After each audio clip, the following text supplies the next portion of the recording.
Install and enable Gboard. First of all, go to your Play Store. In Play Store, search for Gboard. And all you have to need, go ahead and install the official Gboard Google Keyboard app in your device. Once it's installed, tap on Open. And it's time to set up Gboard. So tap on Enable in Settings.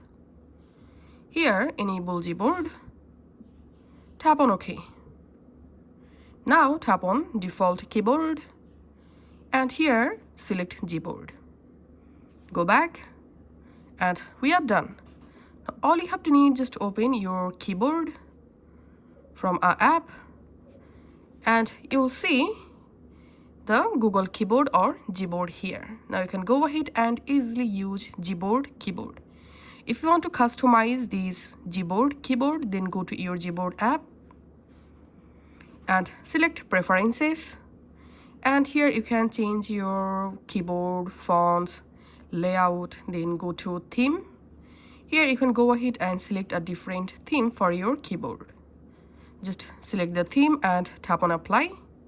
Now let's open our keyboard, and here you can see the keyboard changed.